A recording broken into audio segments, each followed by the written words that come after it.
नमस्कार। गुजरात के चुनाव की घोषणा हो चुकी है, मगर गुजरात के उस दंगल में राजसमंद के भी कुछ रंग दिखाई देंगे। राजसमंद का भी क्या कुछ प्रभाव काम आएगा, बस उसी का विश्लेषण, उसी की जानकारी देने के लिए आज का एपिसोड बना रहे हैं। अब आप कहेंगे यार गुजरात के चुनाव में राजसमंद का क्या काम, तो काम तो है और काम हो रहा है, लोग काम कर रहे हैं। और चुनाव में, गुजरात के इस चुनाव में एक लंबे समय से जो लोग वहाँ पर अपने अपने दल के लिए मेहनत कर रहे हैं, काम कर रहे हैं, क्यों ना मैंने सोचा उन चेहरों से आपको रूबरू करवाया जाए। तो राजसमंद से दोनों ही दलों के, भारतीय जनता पार्टी और कांग्रेस, दोनों ही दलों के कुछ लोग वहाँ अलग अलग जिम्मेदारियाँ निभा रहे हैं। तो उनकी क्या जिम्मेदारी है और किसकी जिम्मेदारी कितनी प्रभावशाली होती है, ये ज़रूर देखने वाली बात होगी। तो इस लिस्ट को शुरू करते हैं भारतीय जनता पार्टी से। भारतीय जनता पार्टी के जो चेहरे वहाँ काम कर रहे हैं, जिसमें कि माधव लाल जी चौधरी, जो कि यहाँ जिला प्रमुख प्रतिनिधि भी है, उनकी पत्नी रत्नी देवी यहाँ राजसमंद से जिला प्रमुख है, और वो एक लंबे समय से गुजरात में अपनी इस चुनाव के दौरान जिम्मेदारी निभा रहे हैं। आपको बता दूं कि जो गांधीनगर विधानसभा है नॉर्थ, वहाँ पर वो प्रभारी के रूप में काम कर रहे हैं, और उस गांधीनगर नॉर्थ में रहते हुए ये कोशिश कर रहे हैं कि भारतीय जनता पार्टी के लिए वहाँ से कुछ सुखद, कुछ बढ़िया खुशखबरी ला सके।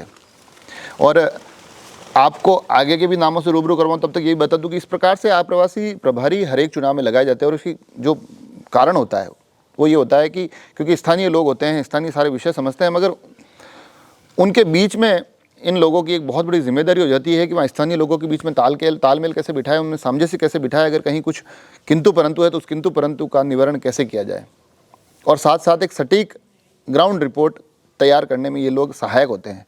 इसलिए उनकी जिम्मेदारी वहाँ रहती है। तो ये जो पहला नाम मैंने आपको बताया, गांधीनगर नॉर्थ सीट पर माधव जी चौधरी, राजसमंद में एक बड़े कद्दावर नेता है, वो भारतीय जनता पार्टी जुड़े हुए और अभी इन दिनों गुजरात में अपनी एक जिम्मेदारी निभा रहे हैं। दूसरा नाम इसी कड़ी में आता है नारायण सिंह चौहान, भीम क्षेत्र से आते हैं, बगड़ इनका गांव है, और हालिया में ये राजसमंद के भीम पंचायत समिति के उप प्रधान है, बड़े कद्दावर नेता है, और इन दिनों वो गांधीनगर उत्तर विधानसभा की जिम्मेदारी वो भी संभाल रहे हैं।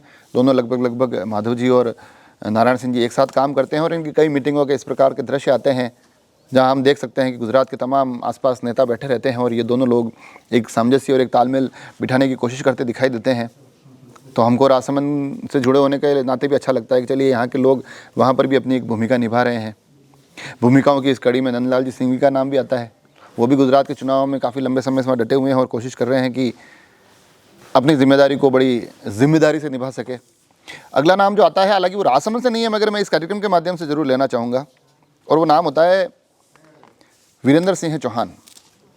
अब ये आप कहेंगे ये राजसमंद से नहीं है, तो जी हाँ, वीरेंद्र सिंह जी सिरोही जिले से हैं, मगर यहाँ नाम लेना इसलिए ज़रूरी कि वो राजसमंद भारतीय जनता पार्टी के प्रभारी है। तो यहाँ के राजसमंद भारतीय जनता पार्टी के प्रभार के साथ साथ वो गुजरात के चुनाव में मेहसाणा लोकसभा क्षेत्र का भी प्रभार संभाल रहे हैं। वहाँ पर ये अपनी तमाम कोशिशों के माध्यम से ये लगातार सतत मेहनत कर रहे हैं कि कुछ भारतीय जनता पार्टी के पक्ष में वातावरण बना सके, क्योंकि लगातार ये खबरें आती है कि इस बार त्रिकोणीय मुकाबला है। भारतीय जनता पार्टी के लंबे समय से जो गढ़ रहा है, उस गढ़ में इस बार मुकाबला बड़ी कड़ा है। तो उस मुकाबले को भारतीय जनता पार्टी के कितना पक्ष में आना है, उसकी ये तमाम कवायदों में ये चार चेहरे जो मैंने आपको बताया, वो चार नाम लगे हुए हैं। और वीरेंद्र सिंह जी का क्षेत्र इसलिए भी अति महत्वपूर्ण हो जाता है कि बताया जाता है कि जो नरेंद्र मोदी है, उनका गृह जिला भी इसमें आता है। उसके साथ साथ गुजरात के तमाम बड़े बड़े मंत्रियों का इस क्षेत्र से जुड़ाव है। तो ऐसे में वीरेंद्र सिंह जी की वहाँ भूमिका बड़ी महत्वपूर्ण हो जाती है, और यहाँ के विधानसभा उपचुनाव में भी उनकी भूमिका महत्वपूर्ण थी। अब देखने वाली बात होगी कि ये वहाँ पर भी वही कमाल, ये जो नाम मैंने बताए हैं भारतीय जनता पार्टी के लिए कर सकते हैं क्या। अब सूची की शुरुआत करते हैं, कांग्रेस की तरफ बढ़ाते हैं सूची को। कांग्रेस की तरफ से जो पहला नाम आता है निकल कर, वो होता है अनुराग दाधीच। कांग्रेस के लिए मीडिया के क्षेत्र में बड़ा ही लंबे समय से जुड़ा हुआ नाम है, किसी से अनजान नाम नहीं है। तमाम कांग्रेस की बातों को लोगों तक पहुंचाना, पार्टी के तमाम नीति रीति को लोगों तक पहुंचाना, ये काफ़ी लंबे समय से वो कर रहे हैं। बड़ी महत्वपूर्ण भूमिका पे वो बाकायदा ऑलरेडी अभी बने हुए हैं, मगर उसके साथ साथ उनके पास गुजरात के चुनाव की भी एक बड़ी जिम्मेदारी है, जिसमें कि पाटन लोकसभा के ये इंचार्ज है। और इनके माध्यम से भी ये कोशिश कर रही है कि कांग्रेस जो एक लंबे समय से वहाँ पर थोड़ी कमज़ोर दिखाई देती है, मगर ये लगातार शायद कोशिश कर रहे होंगे कि इस बार हवा को बदला जा सके।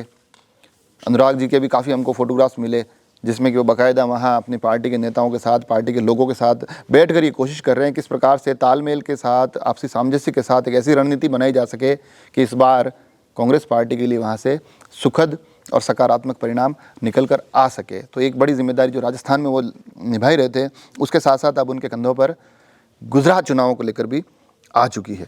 इस कड़ी में एक अगला नाम और आता है, यूथ कांग्रेस का नाम है। यूथ कांग्रेस के वो अभी जिलाध्यक्ष है राजसमंद के, गौरव आचार्य। बड़े सक्रिय युवा हैं, लगातार भागदौड़ करते रहते हैं और उनकी भागदौड़ अभी गुजरात में भी जारी है। गुजरात में वो अपनी एक कोशिश कर रहे हैं कि किस प्रकार से पार्टी के लिए कुछ अपने अनुभवों के साथ, अपनी युवाओं के जो बीच में बिताए हुए अनुभवों के साथ वहाँ कुछ बेहतर कर सके। तो ठक्कर बापा जो विधानसभा है, उस ठक्कर बापा विधानसभा पर वो लगातार अड़े हुए हैं, डटे हुए हैं और ये कोशिश कर रहे हैं कि कांग्रेस के लिए वहाँ से कुछ बेहतर समीकरण तलाश सके, कुछ बेहतर स्थितियाँ वहाँ वो बना सके।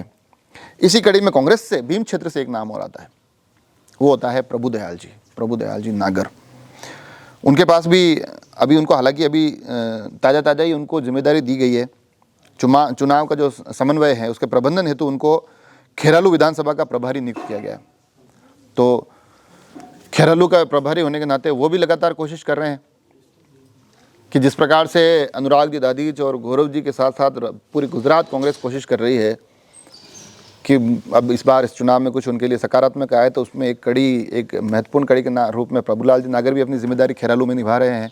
तो ये तमाम चेहरे मैंने आज कोशिश की कि क्यों ना हम आपस में साझा करें, उनसे रूबरू हों, क्योंकि ये तमाम लोग लगातार इन कोशिशों के माध्यम से अपनी अपनी राजनीतिक जिम्मेदारियों को बड़े बेहतर तरीके से निभाने की कोशिश कर रहे हैं। वहाँ घर छोड़कर वहाँ रहना, लंबे समय तक इन लोगों के बीच में रहना, वहाँ के अनजान लोगों के बीच में तालमेल बिठाने की कोशिश करनी, उस समन्वय को आखिर तक बनाए रखना और चुनाव के दिन परिणामों में तब्दील करना, ये एक बड़ी और कड़ी लड़ाई है जिसको ये तमाम लोग वहाँ बड़ी मजबूती के साथ लड़ रहे हैं। तो इन तमाम नामों को मैंने कहा चलो आप आज के साथ साझा करते हैं। आगे भी गुजरात चुनाव को लेकर कुछ विश्लेषण करेंगे। यूँ समझिए विश्लेषण की शुरुआत आज राजसमंद के गुजरात जुड़ाव से हमने शुरू कर दी है। तमाम आगे की खबरों को देखने के लिए भी हर वक्त जुड़े रहें राजसमंद एक्सप्रेस से। धन्यवाद।